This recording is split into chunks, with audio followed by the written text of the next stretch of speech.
인생에 답이 없다는 불평을 멈추고 이제부터 인생의 답은 이렇게 찾으세요. 인생은 하나의 게임이다. 어디선가 많이 들어봤던 이 문장. 하지만 과연 우리는 인생을 게임처럼 받아들이고 또 그렇게 생각하며 살아갈까요? 아마 이 질문에 대한 대답으로 맞다라고 말할 수 있는 사람은 많지 않을 겁니다. 일상 속 우리는 화를 내며 감정적 노동을 하고 또 결정을 하기 전과 후로 정신적으로 고통을 받습니다. 즉, 인생 속 마주치는 수많은 난제들 앞 어떻게 풀어나갈지 도무지 감을 잡지 못해요. 그렇게 나이가 들어도 인생은 쉬워질 기미가 보이지 않죠. 하지만 그런 고민에 빠진 분들께 인생의 답을 찾는 법을 제안한 한 남자가 있습니다. 그 남자의 이름은 카우식 바수.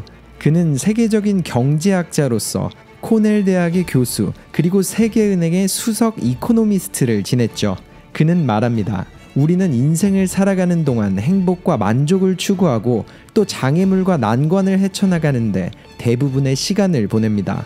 이 여정에서 가장 강력한 힘을 발휘할 수 있으며 우리 모두가 소유하고 있지만 잘 활용하지 않는 도구가 하나 있어요. 그건 바로 추론하는 능력입니다. 이렇게 말하는 카우식 바수.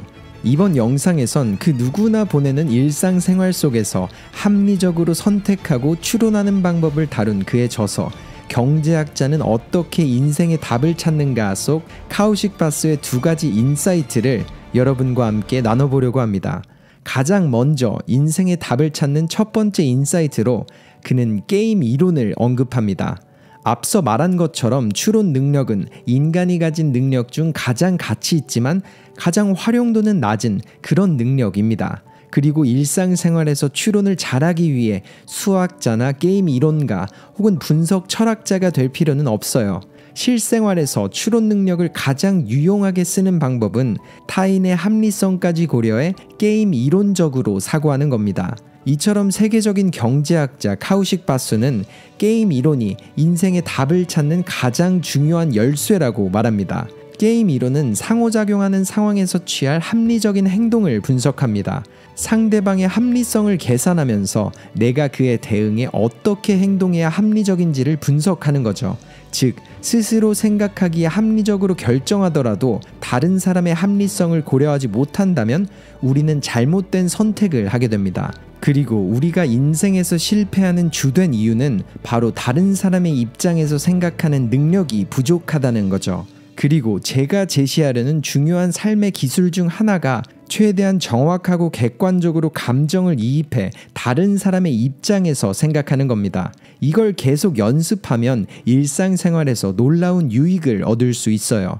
이 게임 이론을 쉽게 설명하자면 체스, 축구처럼 인생도 하나의 게임으로 보는 겁니다. 지구상 수십억 명의 참가자가 자신의 이익을 추구하며 전략적으로 선택을 하는 거대한 게임이죠. 그리고 그 게임은 누구도 피할 수 없습니다. 또한 이런 인생 게임에서 통제할 수 있는 단 한 가지는 나의 선택뿐이라고 카우식 바수는 말합니다. 게임 이론을 배우는 것은 결국 삶의 방식을 배우는 겁니다. 게임 이론에서는 다른 사람의 행동에 대한 원망이나 분노는 다루지 않아요. 타인의 행동은 마치 움직이는 당구공과 같아서 당신의 의지로는 바꿀 수가 없습니다. 따라서 타인의 행동에 대해 분노하거나 조바심을 낼 필요가 없어요. 인생이란 게임 이론에서 배울 수 있는 교훈이 바로 이런 점이죠. 다른 사람이 어떤 선택이나 행동을 하든 거기에 분노하거나 원망을 품는 건 무의미하니까요. 그리고 그는 나를 부정적 감정으로 이끌어 인생을 게임처럼 생각하지 못하게 만드는 사람들을 호랑이처럼 생각해보라고 조언합니다. 물리지 않기 위해 적절한 행동을 해야지 우리가 호랑이에게 화를 내지는 않잖아요.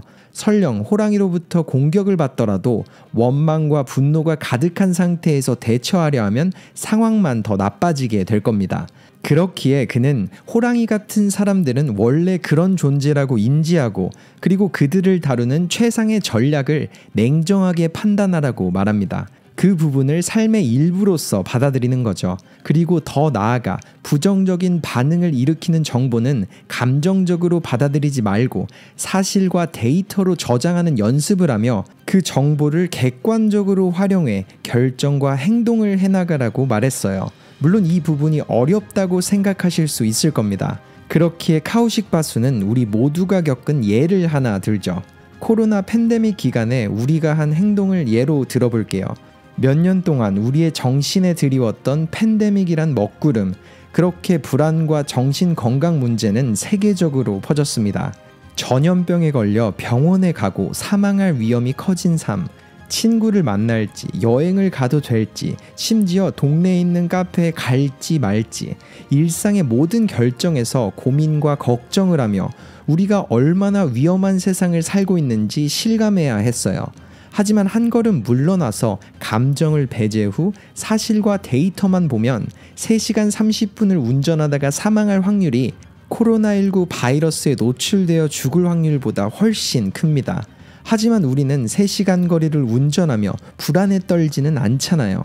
이처럼 우리가 감정을 배제 후 이성적으로 데이터와 사실만 본다면 올바른 행동을 취하고 위험이 없다고 가정하며 살아갈 수 있습니다.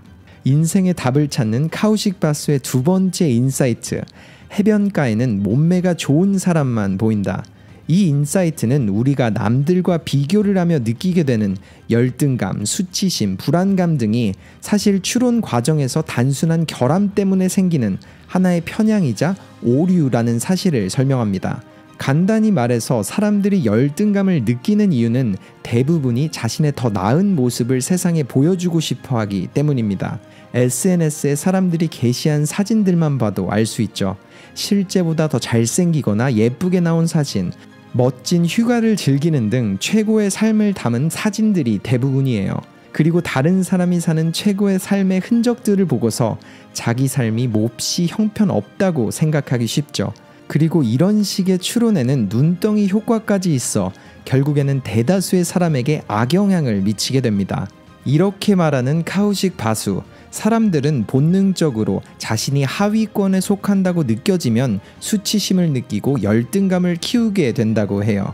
그리고 카우식은 그 과정을 설명하기 위해 마이애미 해변가를 상상해보라고 말합니다. 그리고 해당 도시에 사는 사람들의 몸매를 숫자 1부터 8까지 등급으로 매긴 후 각 등급의 사람이 1000명씩 총 8000명의 인구가 있다고 가정하죠. 그리고 그들의 몸매는 마이애미 해변가에서 수영복을 입을 때 모두 드러납니다. 이렇게 가정했을 때 우리는 엉뚱한 결과를 보게 됩니다. 카우식 바수는 이렇게 설명해요.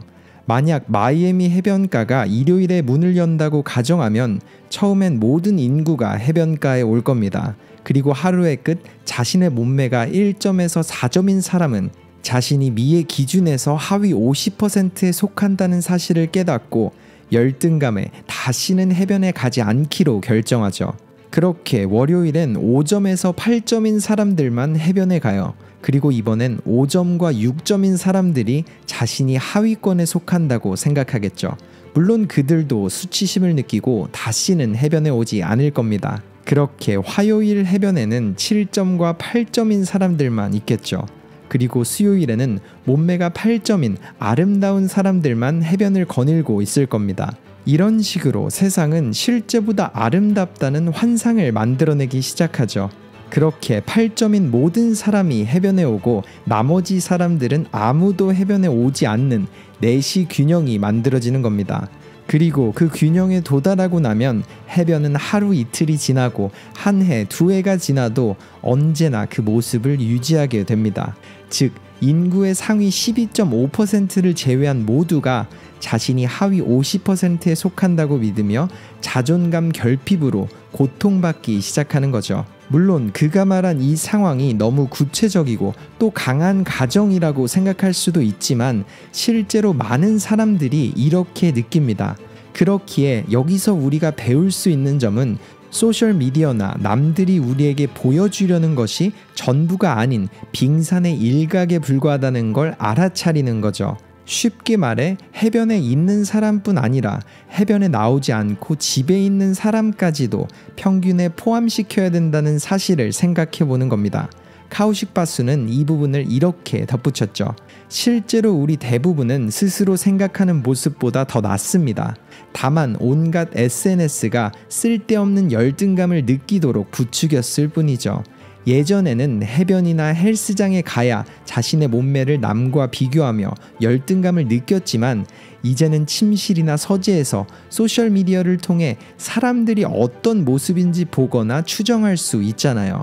더 정확하게 말하자면 그들이 무엇을 하고 있는 것처럼 보이고 싶은지도 알 수 있어요. 그렇기에 이제는 해변에 가지 않는 것만으로 비교의 늪에서 벗어날 수는 없습니다.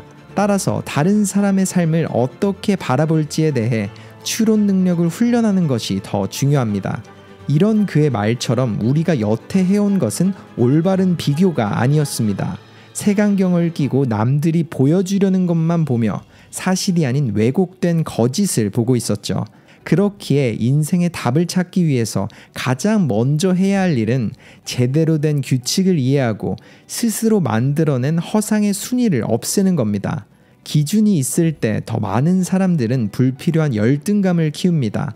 저는 그 기준 자체가 틀렸다는 사실을 분명히 보여주고 싶어요. 당신은 자신이 사회적 순위에서 어느 위치에 있다고 생각되든 그와 상관없이 열등감을 느끼지 않는 방법을 배워야 합니다.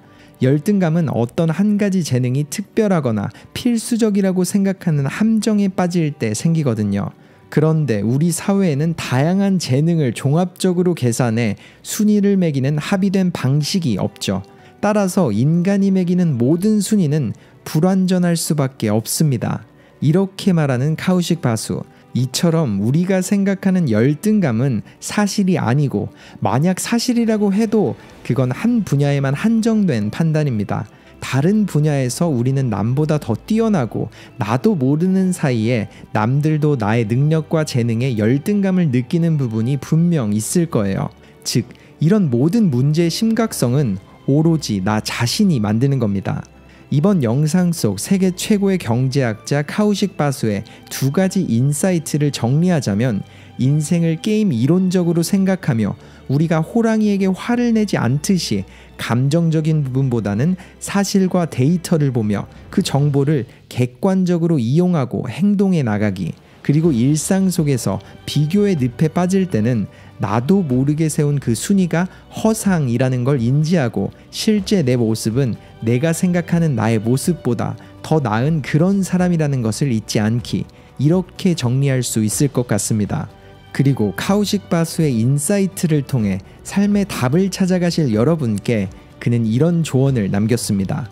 세상 모든 일은 내 책임이거나 혹은 내가 할 수 있는 일이 아무것도 없거나 이렇게 두 가지로 나뉩니다. 당신을 끌어당기는 중력이 싫을 수도 있겠지만 그렇다고 해서 중력은 어떻게 할 수 있는 것도 아니죠. 그러니 중력을 싫어하는 건 좋은 생각이 아니에요. 일상 속 많은 것들이 중력과 마찬가지입니다. 과거의 행동, 나를 화나게 하는 사람과 그런 상황도 마찬가지죠. 그러니 분노라는 감정 때문에 괴로워하지 마세요. 대신 합리적으로 선택하고 추론하세요. 이번 영상 속 그의 특별한 철학적 사고, 그리고 작은 관점의 차이가 영상을 접하는 모든 분들의 일상 속 풀리지 않던 답을 찾는 힌트가 되길 바라며 영상을 마칩니다. 터닝포인트였습니다.